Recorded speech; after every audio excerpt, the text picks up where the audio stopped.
A very good morning to all of you children. Hindi literature में हम chapter number 12 Holi पढ़ रहे थे। इस चैप्टर को हमने अपनी लास्ट वीडियो में पढ़ा था और समझा था। इस चैप्टर में हमको क्या बताया गया था? इस चैप्टर में हमको ये बताया गया था कि हम होली का त्यौहार क्यों सेलिब्रेट करते हैं और होली त्यौहार को उसका अपना नाम कैसे मिला। तो किसी को याद है क्या? चलिए मैं ही बता देती हूँ।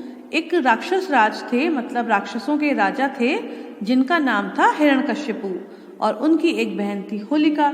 जो राजा थे उन्होंने भगवान से अपनी तपस्या के बल पर काफी सारे वरदान प्राप्त किए हुए थे, जिन वरदानों का उसको घमंड हो गया था और वो चाहता था कि सारे लोक में जो भी प्राणी हैं वे सब उसकी पूजा करें। लेकिन उनके खुद का पुत्र प्रहलाद उनकी पूजा नहीं करता था। तो इस बात से तंग आकर उन्होंने प्रहलाद को मृत्युदंड देने की सोची। और जो उनकी बहन थी होलिका, उसके पास एक ऐसी दुशाला थी जिसके कारण अग्नि होलिका का कुछ भी नुकसान नहीं कर सकती थी। तो उन दोनों ने मिलकर योजना बनाई कि प्रहलाद को अग्नि में जलाया जाएगा। होलिका ने उस दुशाले को ओढ़ा और प्रहलाद को अपनी गोद में लेकर बैठ गई। किसमें? अग्नि में। लेकिन जाको रखे साइयां मार सके ना कोई। तो जिस समय वे दोनों अग्नि में बैठे हुए थे उसी समय तेज आंधी आई, जिसके कारण जो होलिका की दुशाला थी वो क्या हुई? उड़ गई। और होलिका तो जल गई, लेकिन जो प्रहलाद था वो बच गया। तो ये थी हमारी कहानी जो हमने होली चैप्टर में पढ़ी थी। तो इसी कारण होली को अपना होली नाम मिला। तो चलिए आज हम इस चैप्टर के शब्द भंडार मतलब कि शब्दार्थों को करते हैं। पहला हमारा है संवत्सर। संवत्सर का मतलब मैंने आपको बताया था वर्ष या साल। ईयर हम बोलते हैं इंग्लिश में, और संवत्सर को हम बोलते हैं हिंदी तिथियों के हिसाब से। हिंदी में जो हमारी तारीखें होती हैं, पड़वा, द्वितीया, तृतीया, उसके अनुसार संवत्सर होता है। तो संवत्सर मतलब क्या होता है? वर्ष या फिर साल। बोलिए मेरे साथ, संवत्सर का मतलब क्या होता है? वर्ष या फिर साल। सर्वव्यापी। सर्वव्यापी मतलब क्या होता है? प्रत्येक जगह उपस्थित। सर्व मतलब होता है सब, और व्यापी मतलब फैला हुआ। तो सर्वव्यापी, प्रत्येक जगह उपस्थित, या हम ये भी बोल सकते हैं सब जगह उपस्थित। Omni present. इंग्लिश में क्या बोलते हैं? Omni present. सर्वव्यापी, प्रत्येक जगह उपस्थित। उपासना, पूजा। उपासना का अर्थ मैंने आपको बताया था ना। उपासना मतलब क्या होता है? पूजा होता है। अहंकारी मतलब घमंडी, जिसको अपने ऊपर घमंड होता है कि मेरे से अच्छा कोई नहीं, मेरे से बड़ा कोई नहीं। अहंकारी मतलब क्या होता है? घमंडी। उसके बाद है स्मरण करना। क्या है? स्मरण करना। स्मरण मतलब होता है याद, और स्मरण करना मतलब याद करना। डिफरेंस नहीं है। स्मरण करना, याद करना। To remember. रिमेम्बर का मतलब आपको पता है ना, किसी चीज को याद करना। तो स्मरण करना मतलब याद करना। प्रतीक, निशानी, या फिर इंग्लिश में बोलते हैं हम सिंबल। प्रतीक, निशानी, सिंबल। एक बार रिवाइज कर लेते हैं। संवत्सर वर्ष या फिर साल। सर्वव्यापी, प्रत्येक जगह उपस्थित। उपासना, पूजा। अहंकारी, घमंडी। स्मरण करना, याद करना। प्रतीक, निशानी। अब हम करते हैं इस चैप्टर की एक्सरसाइजेस। फर्स्ट एक्सरसाइज है मौखिक प्रश्न, मतलब कि ओरल क्वेश्चंस। ये क्वेश्चन आंसर्स आपको अपनी नोटबुक पर नोट डाउन नहीं करने। पहला क्वेश्चन क्या है हमारा? होली के दिन आप क्या क्या करते हैं? जब होली का त्योहार होता है तो उस दिन आप क्या क्या करते हैं? अब ये वाली बात तो आप खुद ही बताएंगे। तो बताइए, होली के दिन आप क्या क्या काम करते हैं?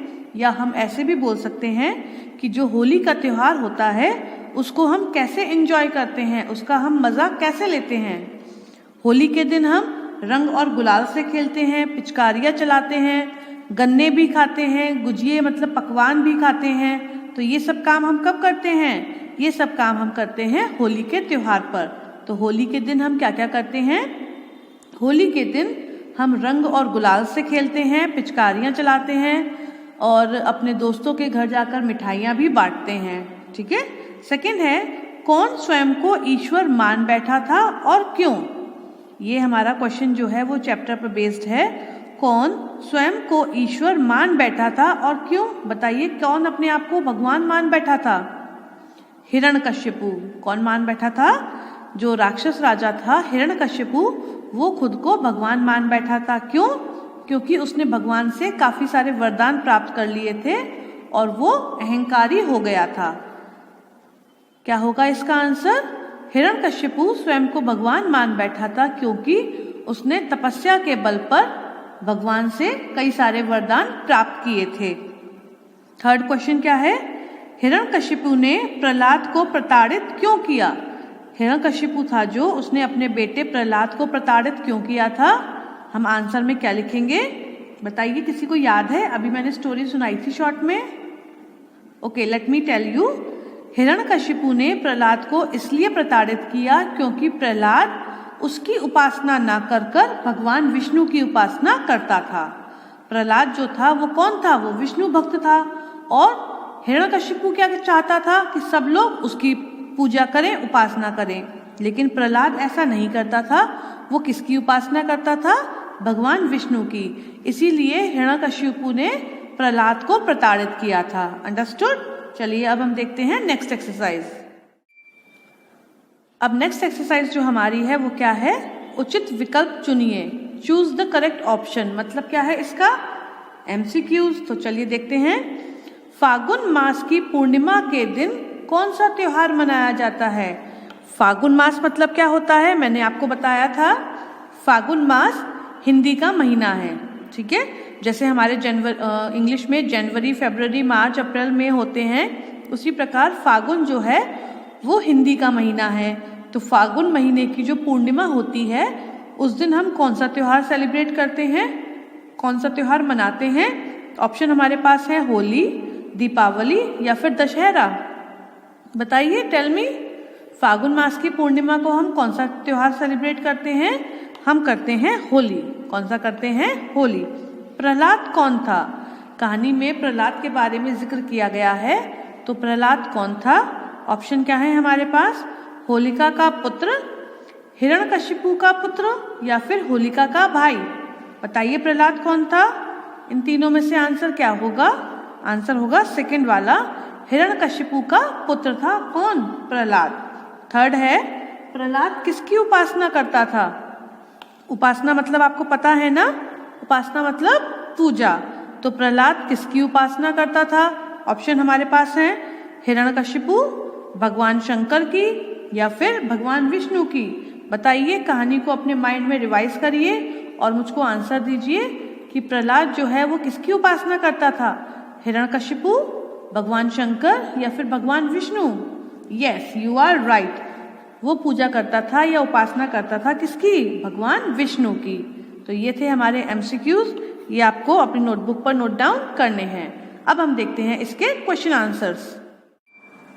अब हम करते हैं इसके क्वेश्चन आंसर्स। पहला क्वेश्चन क्या है?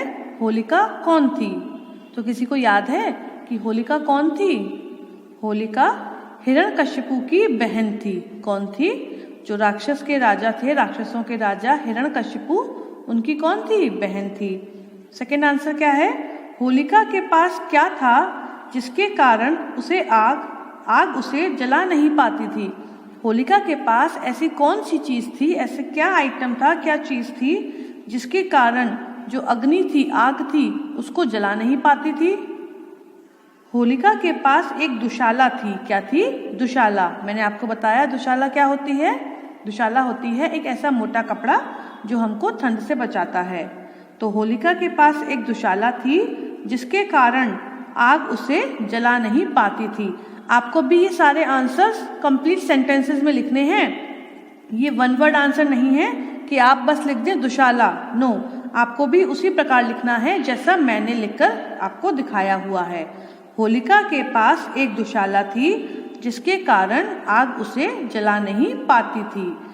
तो ये हो गए 2 क्वेश्चंस। हम 2 क्वेश्चंस और देखते हैं।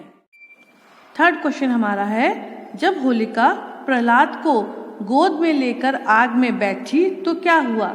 आपको याद है हिरण्यकश्यपु और होलिका ने एक योजना बनाई थी कि होलिका प्रहलाद को गोद में लेकर बैठेगी और अग्नि जला देगी, तो प्रहलाद जो है वो जलकर भस्म हो जाएगा और उसका सर्वनाश हो जाएगा। तो बताइए, जब होलिका प्रहलाद को गोद में लेकर आग में बैठी तो क्या हुआ? किसी को याद है?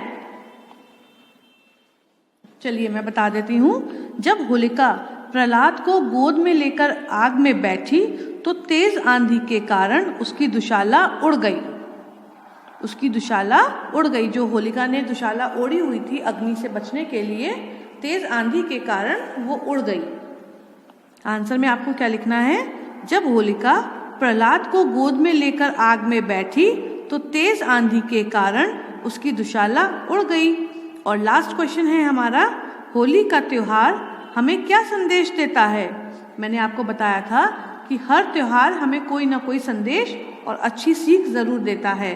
तो होली का त्योहार हमको क्या संदेश देता है? आंसर है, होली का त्योहार हमें प्रेम और भाईचारे का संदेश देता है। कौन कौन से संदेश देता है?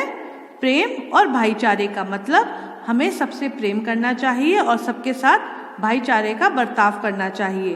तो आंसर आप लोग क्या लिखेंगे? होली का त्योहार हमें प्रेम और भाईचारे का संदेश देता है। तो ये था आपके क्वेश्चन आंसर्स। अब हम देखते हैं आगे के एक्सरसाइजेस। सोचकर बताइए। हमारी नेक्स्ट एक्सरसाइज कौन सी है? सोचकर बताइए। तो ये जो क्वेश्चन है वो आपको अपने माइंड से देना है कि आप क्या सोच सकते हैं इसके बारे में। क्वेश्चन क्या है? होलिका जलकर क्यों मर गई? होलिका जो थी वो जलकर मर गई थी, आपको ये तो पता है। तो आपको ये बताना है कि वह क्यों मर गई और प्रहलाद क्यों बच गया। ठीक है, तो सोचिए होलिका क्यों मरी होगी। होलिका जलकर इसलिए मर गई क्योंकि जो दुशाला उसने ओढ़ी हुई थी वह तेज आंधी के कारण उड़ गई और उसी दुशाले के कारण अग्नि उसका कुछ नहीं बिगाड़ सकती थी। तो जब वो दुशाला वहां से हट गई उसके ऊपर से, तो होलिका को अग्नि ने भस्म कर दिया। और प्रहलाद क्यों बच गया? मैंने जो कहानी सुनी हुई है उसके अकॉर्डिंग अगर मैं आपको बताऊं तो जो होलिका के ऊपर से दुशाला हटी थी वो दुशाला आकर प्रहलाद के ऊपर गिर गई थी। जो होलिका ने दुशाला ओढ़ी हुई थी वह दुशाला कहाँ आ गई थी? प्रहलाद के ऊपर। तो जब वह दुशाला प्रहलाद के ऊपर आ गई तो अग्नि प्रहलाद का कुछ नहीं बिगाड़ पाई, इसीलिए होलिका जलकर मर गई थी और प्रहलाद बच गया था। ठीक है, लेकिन ये वाली एक्सरसाइज आपको अपनी नोटबुक्स पर नहीं करनी। अब लास्ट एक्सरसाइज जो हमारी आज की है वो क्या है? सही शब्दों द्वारा रिक्त स्थान भरिए। फिल इन द ब्लैंक्स है, इसका मतलब आपको पता ही है। होलिका हिरण्यकशिपु की डैश थी। होलिका जो थी वो हिरण्यकशिपु की कौन थी? ऑप्शन हमारे पास है बहन और पुत्री। तो आपको आंसर पता है ना? बताइए कौन थी? बहन थी। तो हम यहाँ लिख देंगे बहन। क्या लिख देंगे? बहन। होली डैश का त्योहार है। ये सेंटेंस भी हमने चैप्टर में पढ़ा है कि होली किसका त्योहार है। अच्छा, आप खुद सोचकर बताइए, होली पर हम क्या करते हैं? होली पर हम रंगों से खेलते हैं और ऑप्शन हमारे पास है रोशनी और रंगों। तो होली किसका त्योहार हुआ? रंगों का। तो हम यहाँ क्या लिख देंगे? होली रंगों का त्योहार है। राइट। नेक्स्ट सेंटेंस क्या है? हिरण्यकशिपु एक डैश था। जो हिरण्यकशिपु था वो कौन था? एक ऑप्शन हमारे पास है भक्त या राक्षस। आपको चैप्टर में याद होगा जब हिरण्यकशिपु के बारे में इंट्रोडक्शन किया गया था तब क्या लिखा था? राक्षस राज। और राक्षस राज का मतलब होता है राक्षसों का राजा। अब जब राक्षसों का राजा है तो स्वयं भी राक्षस होगा। तो हिरण्यकशिपु कौन था? हिरण्यकशिपु एक राक्षस था। तो हम यहाँ क्या लिख देंगे? राक्षस। ओके। नेक्स्ट सेंटेंस क्या है? हिरण्यकशिपु स्वयं को डैश मान बैठा। जो हिरण्यकशिपु था वो खुद को क्या मान बैठा था? ऑप्शन हमारे पास है भगवान और सम्राट। सम्राट मतलब होता है राजा। तो हिरण्यकशिपु राजा तो था ही, ये बात उसको मानने के लिए जरूरत तो नहीं थी। तो वो खुद को क्या मान बैठा था? भगवान।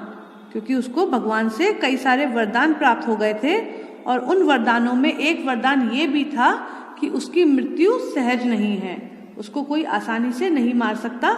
इसीलिए हिरण्यकशिपु खुद को भगवान मान बैठा था।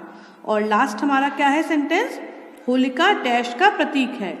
होलिका किस चीज का प्रतीक था? ऑप्शन है अच्छाइयों का और बुराइयों का। तो बताइए होलिका में कोई अच्छाई थी? आपने चैप्टर में देखा? नहीं, बुराइयां तो थी। क्यों? क्योंकि वे जो होलिका थी वह खुद अपने भतीजे को आग में जलाना चाहती थी। तो हम क्या लिख सकते हैं, बुराइयों। होलिका बुराइयों का प्रतीक थी। तो ये हो गई हमारी 5th exercise, fill in the blanks. अब आपको जो जो एक्सरसाइज होमवर्क में करनी है वो आपको आगे की क्लिप में समझ में आ जाएंगी। तो that's all for today. Goodbye and have a nice day.